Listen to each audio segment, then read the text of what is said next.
Hi, I'm Alvaro Henrique, and this is one more piece from our student material of our intermediate course at the Escola de Música de Brasília. This D minor Giuliani study was in my first recital program. I think it's an interesting piece. It can create some contrast, although it's quite short. It's good to place between similar pieces of music. When you start making recitals, usually you don't have that much of repertoire. So playing something that could create some contrast and all the tonality could create some contrast. We don't play that much pieces in D minor, and the ones we do, usually they don't sound that vigorous, that strong as this study. For example, Capricho Árabe is in D minor, and it's quite a love song, not a war song like this Giuliani study. This piece has much to do with harmony, so it's very important for us to recognize which chords and which are their functions. Remember, when you're playing tonic chords, they are with leaf. They should be played slower, softer, quieter. When they play subdominant, they are intermediate tension. So they should sound a little bit more stronger, a little bit more, you have to highlight them a little bit more. And the dominant chords, they are the villains, the bad guys, the Darth Vader of our Luke Skywalker. They should be played tense, stronger, faster. That's where all tension comes from, the dominance. So let's recognize where are our friends and which ones are our enemies. So we start with D minor, the tonic. Then the dominant. Then the tonic.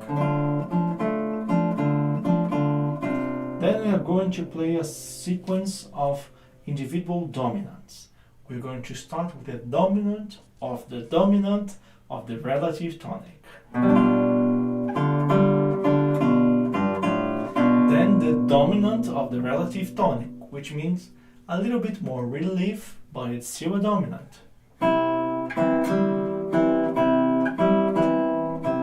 The same chord, but now with the seventh more clear.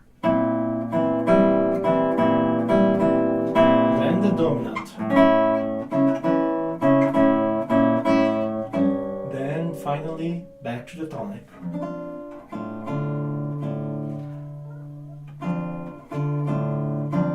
Subdominant, tonic, subdominant, dominant, tonic, subdominant, tonic, dominant, tonic,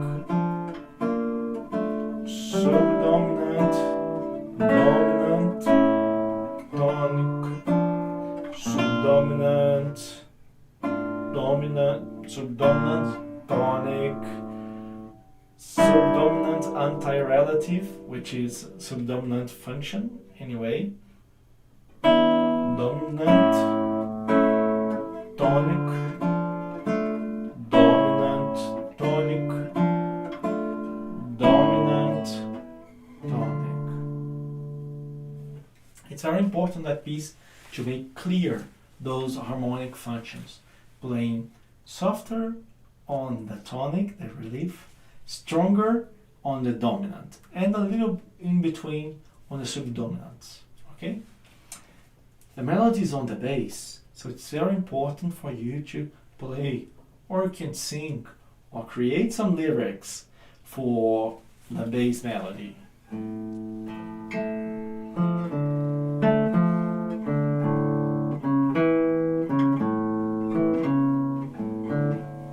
I suggest you to at least once, play only the bass so you can recognize, learn better the melody. There is also something that some guitarists do use, very few guitarists talk about it.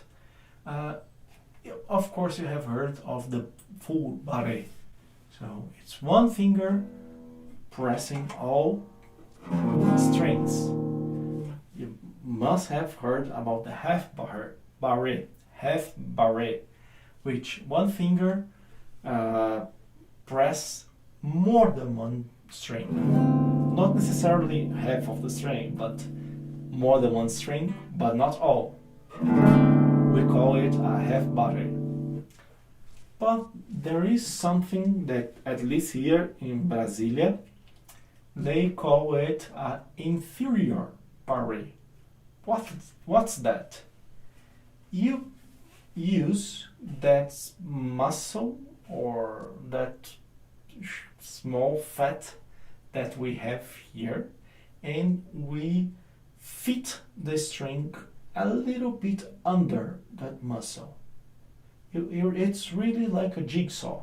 You just make the string be here, let gravity do the rest, and you're ready to play the note.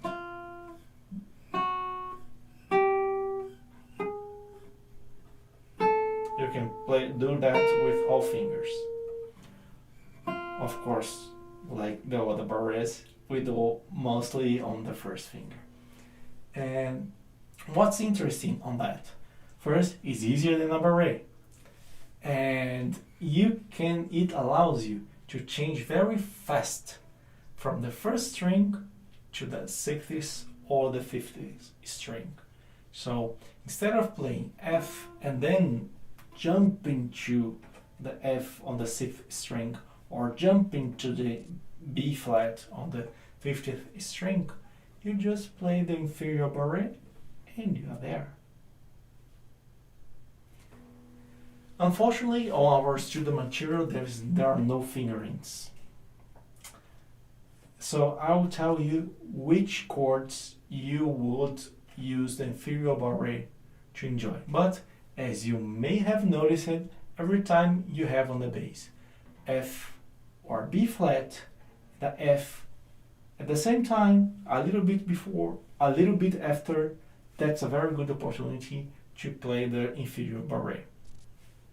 Those chords would be on the 50th system, last measure here. Okay? Because you keep on playing, you are using any time freely the fixed string or not. Then the next time you have the tonic chord, because then you can easily change to B flat. When you change back to the tonic as well.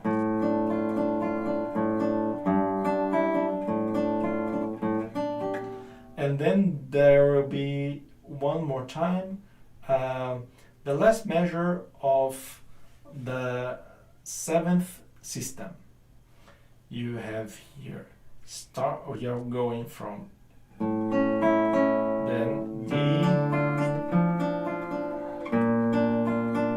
because you can play the B easily,